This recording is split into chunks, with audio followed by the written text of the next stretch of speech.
로메로, 감독님, 손흥민 절대 빼면 안 돼요. 무조건 풀타임 뛰어야 해요. 잉글랜드 프리미어리그 역대 득점 1위, 260골, 앨런 시어러가 손흥민을 EPL 2주의 팀에 포함하며 찬사를 보냈다.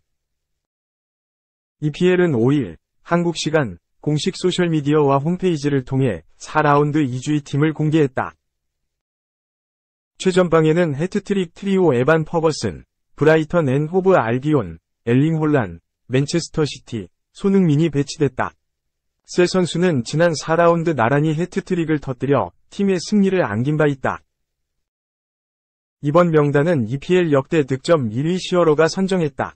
시어러는 각 선수에 대해 짧은 평가를 남겼는데 손흥민을 향해 칭찬을 남겨 눈길을 끌었다. 시어러는 해트트릭을 기록했고 주요 선수로 받는 압박감을 즐기는 것처럼 보인다 고 평했다. 해리 케인, 바이에른 뮌헨이 떠나고 토트넘의 유일한 키플레이어 손흥민의 입지에 주목한 셈이다. 손흥민은 지난 2일 열린 벌리전 시즌 1호골 포함 해트트릭을 달성하며 팀의 5에서 2대승을 이끌었다.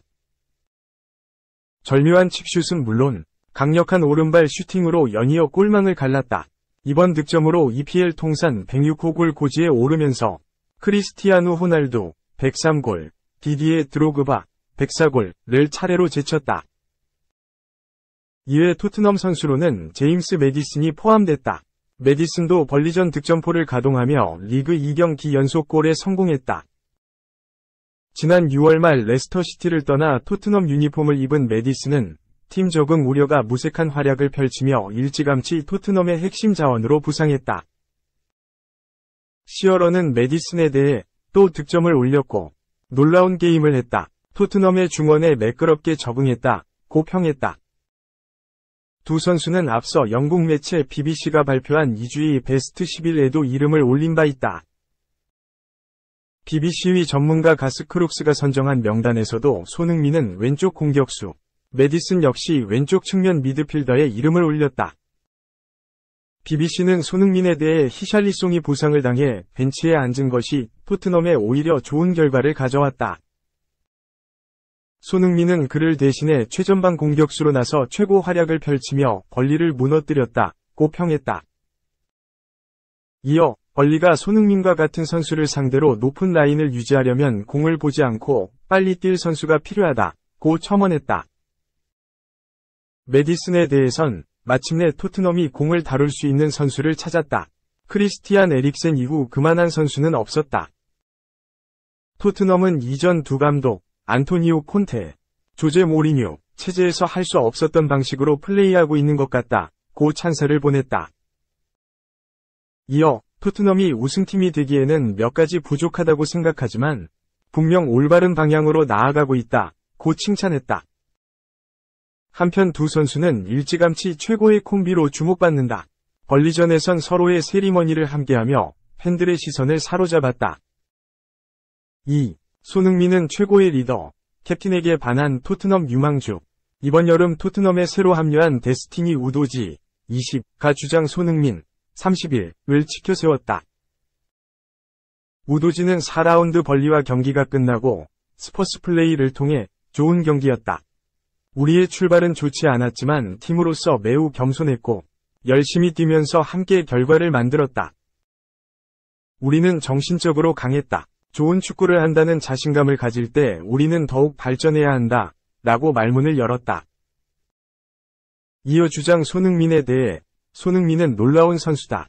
그는 우리가 승리하는 데 도움을 줬다. 손흥민은 진정한 리더다. 그는 경기장에서 강한 정신력을 보여줬다 라고 밝혔다. 손흥민은 이번 여름 이적 시장에서 주장 리구 요리스가 전력 외로 물러나고 부주장 해리 케인이 바이에른 뮌헨으로 이적하자 주장 완장을 차게 됐다. 브렌트포드와 개막전을 시작으로 개막 4경기에 모두 주장으로 출전했고 토트넘은 3승 1무로 순항하고 있다. 우도지는 스퍼스 플레이와 인터뷰에 앞서 영국 매체 디애슬레틱과 인터뷰에서도 손흥민은 좋은 선수다. 그와 함께 뛰고 도움을 건넬 수 있어서 매우 기쁘다 라고 언급한 바 있다. 풋볼 런던 소속 토트넘 담당 기자 알리스데어 골드는 손흥민이 주장이 되기 위해 한 발 더 나갔다는 사실이 매우 마음에 든다며 손흥민이 한국의 주장이라는 사실을 알고 있다. 분명히 그의 어깨에 많은 무게가 가해졌을 것이다. 하지만 사람들은 그가 매일 클럽 주장으로서 얼마나 훌륭한지 그리고 얼마나 많은 헌신을 하는지에 놀랐다고 말했다. 손흥민은 리더십을 펼칠 뿐만 아니라 경기력으로도 팀을 돕고 있다. 벌리와 경기에선 해트트릭으로 5에서 2승리를 이끌었다. 우도지는 지난 시즌 토트넘이 우디네세로부터 영입한 선수다.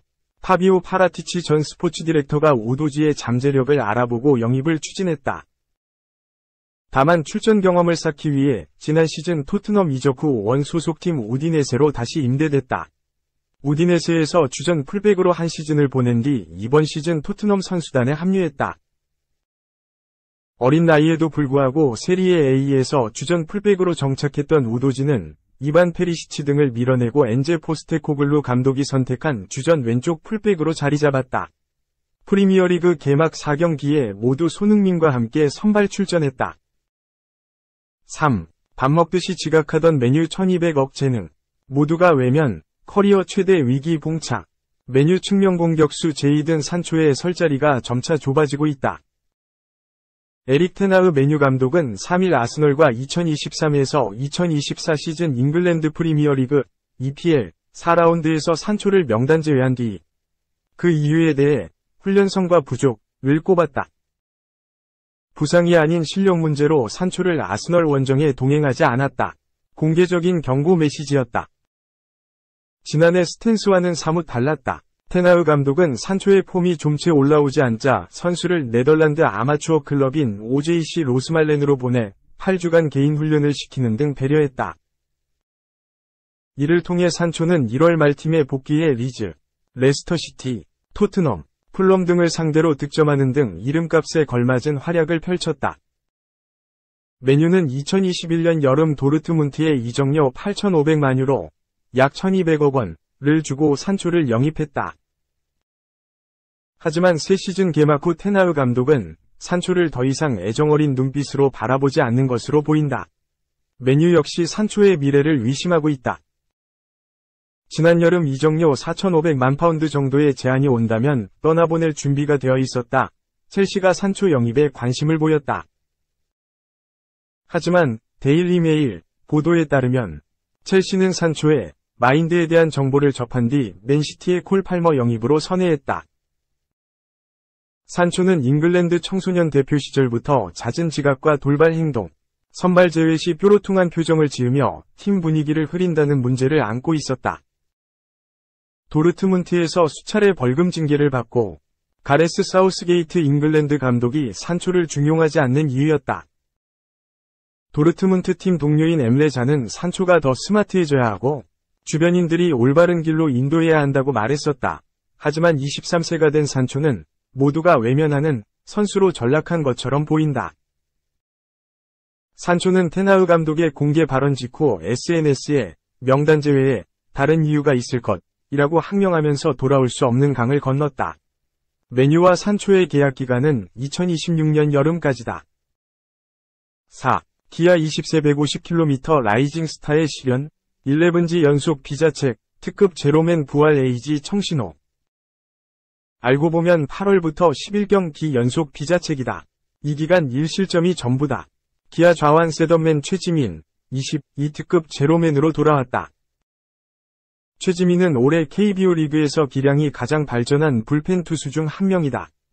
140km 대 패스트볼이 1년 만에 150km까지 올랐다. 그러나 풀타임 셋업맨이 처음이라 6에서 7월에 부침을 겪었다.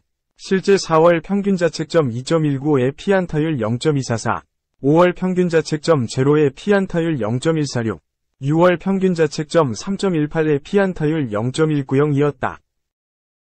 그러나 7월에 8경기서 1승 1패 3홀드 1세이브, 평균 자책점 6.14로 부진했다. 피안타율은 0.276 끼지 치솟았다. 전반기 막판부터 선발진의 균열로 불펜에 과부하가 걸리면서 최지민에 대한 의존도가 높아졌다. 에너지를 안배하면서 맞춰잡는 투구에 능한 임기영에 비해 파워 피칭을 앞세운 최지민의 체력 소모가 큰 건 당연했다. 큰 틀에서 보면 지난 겨울 호주 프로야구 질롱코리아에서부터 쉼없이 던졌다. 결국 최지민은 6월 이후 패스트볼 구속이 점점 떨어졌다. 140km 중반을 쉽게 넘기지 못했다. 그러나 야구 통계 사이트 스태티즈에 따르면 최지민의 1일과 3일 인천 SSG 전 패스트볼 평균 구속은 147.1km, 146km였다. 구속이 다시 올랐다. 51경기에 나섰지만 53이닝을 소화했다. 김종국 감독은 이닝당 투구수가 적은 임기영에겐 멀티이닝을 자주 맡겼지만 최지민은 되도록 멀티이닝 지시를 자제했다. 장기 레이스에서 필요한 최소한의 에너지 안배를 했다는 의미, 그래서일까? 8월 9경기서 1승 4홀드 평균 자책점 0, 피안타율 0.18이었다. 9월 2경기서 피안타율 0.143, 8월 1일 포항 삼성전부터 3일 SSG전까지 11경기 연속 피자책. 이 기간 실점은 단 1점. 기아 로선 마무리 정혜영까지 가는 과정에서 최지민, 임기영, 전상현이 에너지 안배를 할 수 있다. 이 또한 최지민에게 유리한 환경이다. 또 하나 눈에 띄는 건 시즌 중반까지 패스트볼 의존도가 높았던 반면 근래 들어 패스트볼 비중을 낮추고 주무기 슬라이더 비중을 높였다는 점이다.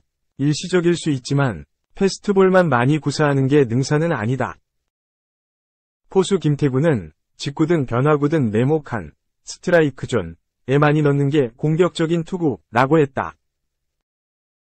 그런 점에서 최지민은 특유의 공격성을 회복했다. 이 과정에서 투구 밸런스를 점검하는 시간도 있었을 것이다.